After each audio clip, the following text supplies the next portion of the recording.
Hey, what's up, everybody? It's your boy, Head Coach Ross of the ATACX Gym, Street Warrior, Njia Uhuru Kipura. As most of you know who've been following me, Njia Uhuru is a Swahili term. It means the way of freedom. Kipura is the correct Kikongo term for the African fighting system, the legendary fighting system that was mispronounced as Capoeira and first recorded as such in 1712 in Brazil, and has nothing whatsoever to do with the dance and exercise oriented practice that you see there. In fact, cardio capoeira, which is what I refer to as the Brazilian dominated form that most of you are familiar with, cardio capoeira was used as a non-self-defense system to replace the feared kipura of Africa and Brazil, for the exact same reason that demonstration wushu was utilized by the Congo government, Mao Zedong, all those cats, Chairman Mao, to replace Wushu Gong Fu, and for the same reasons. They were afraid that the practitioners of those arts would oppose their more fascist designs, just as Shaolin opposed corrupt governments in Congo, and of course, for centuries, the Kipura warriors not only opposed but defied entirely whole regimes, whole governments, in Brazil, and in fact, defied the emperor of Portugal as well for over 100 years, and achieved their freedom on their own terms.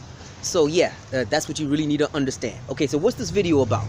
This video was brought about. Actually, I put this video up a couple days ago, but for some reason it got knocked off of YouTube. I don't know what happened.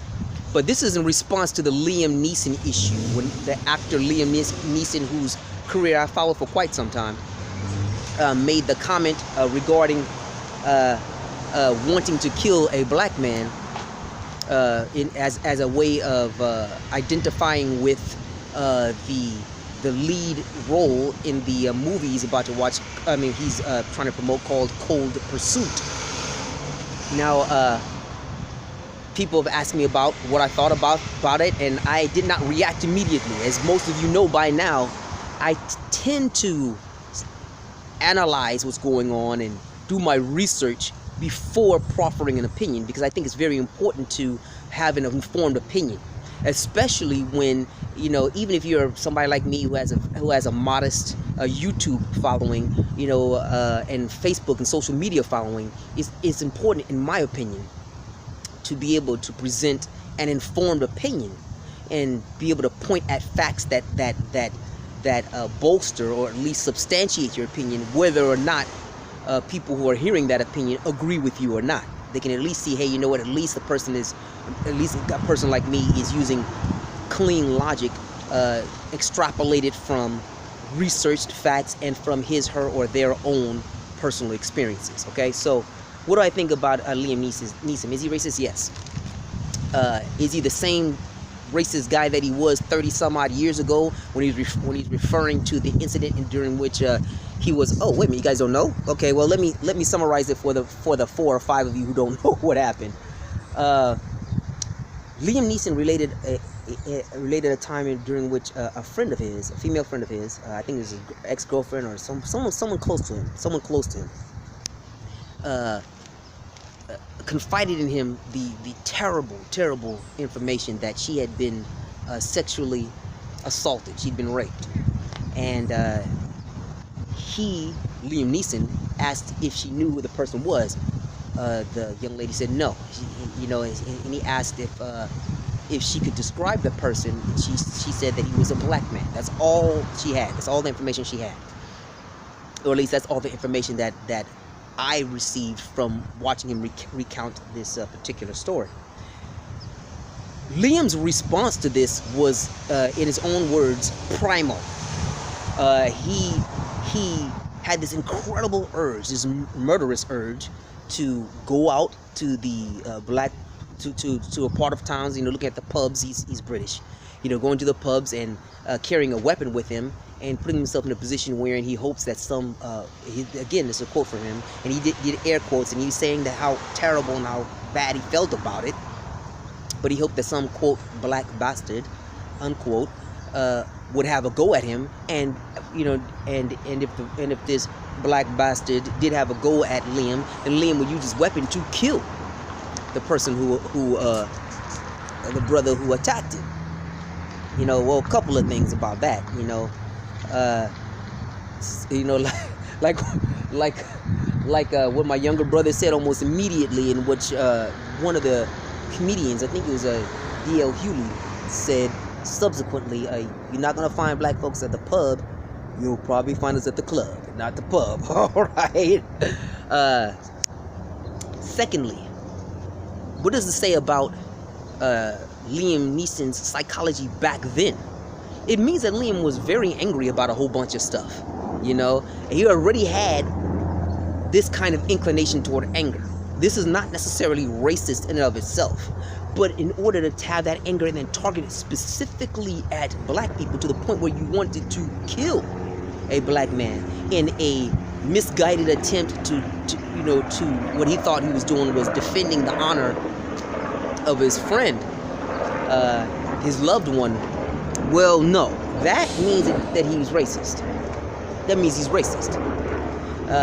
So, because there's 1,000 million ways you could do that and deal with that. Now I'm going to relate something personal to me.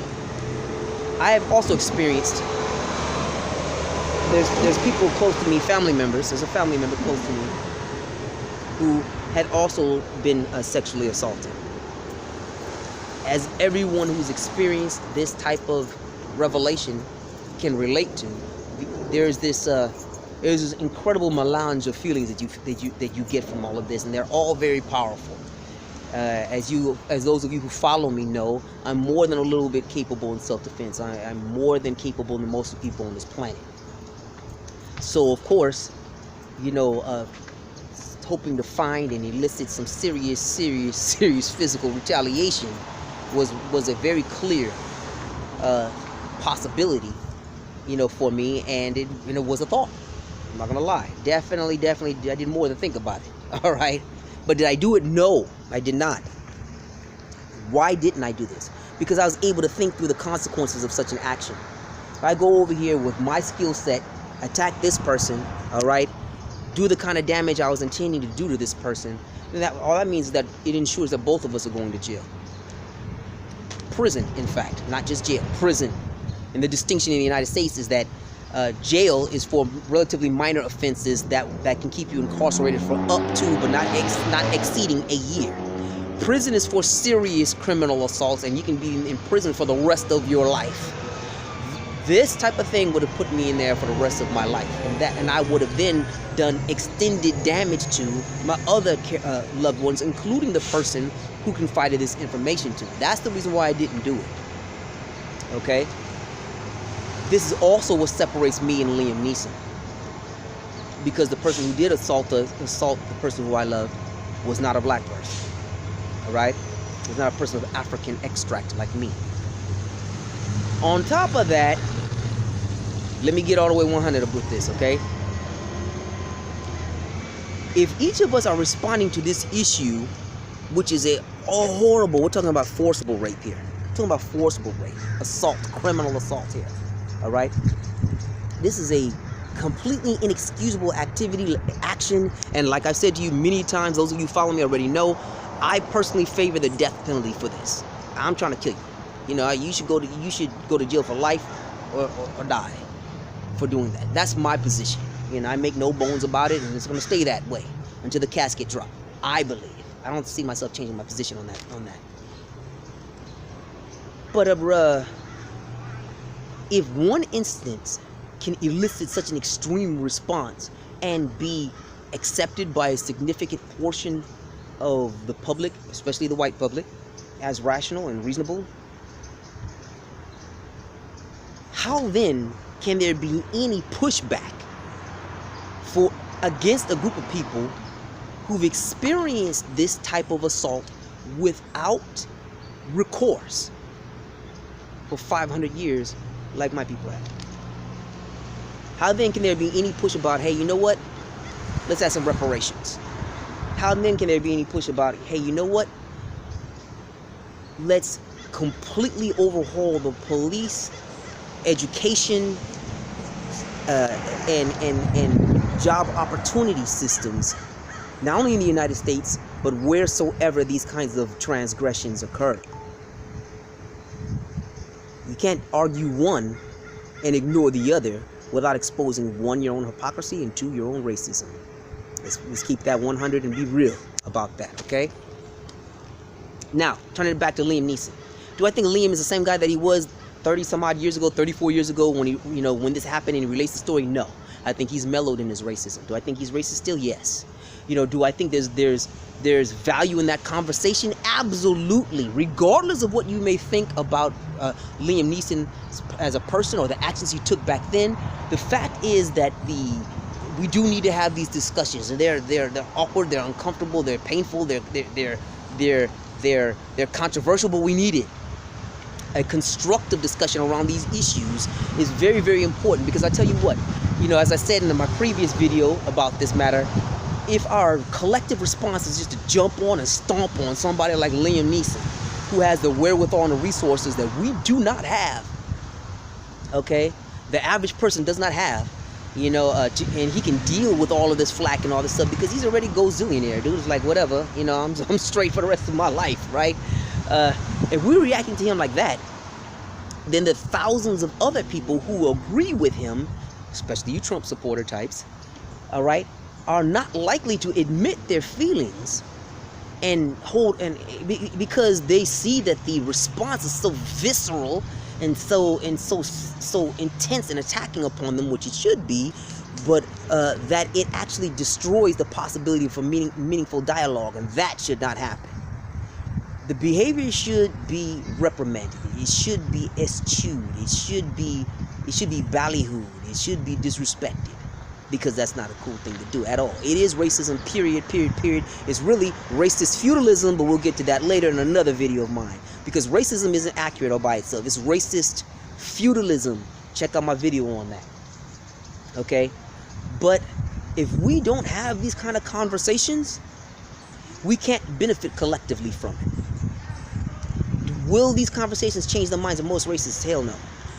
All right, it may reach the 1 or 2 per thousand or whatever it is that can be, that can be swayed off of the racist gate, but the majority of them, no, it's not going to change their mind. They've already committed themselves wholesale to it, and that's it.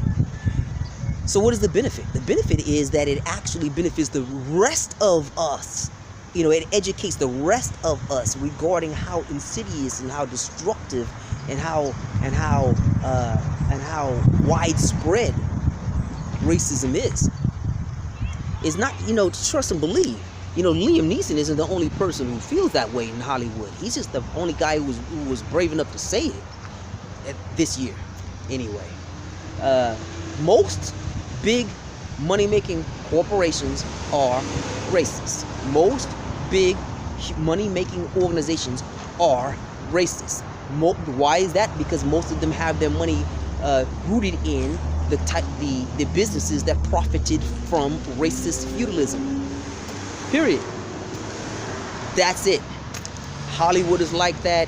Whatever the equivalent is in UK is like that. And wherever European civilization is held sway or has a heavy impact, they're like that too. That's it. It's like that in Arabia. This cat is racist. Saudi Arabia, racist. Top to bottom. Very bad with it. It's like that in Chongguo in China. There's a lot of horrible racism in China. A lot. But if we continue to educate ourselves about this, what happens is we'll be able to prevent these kinds of behaviors.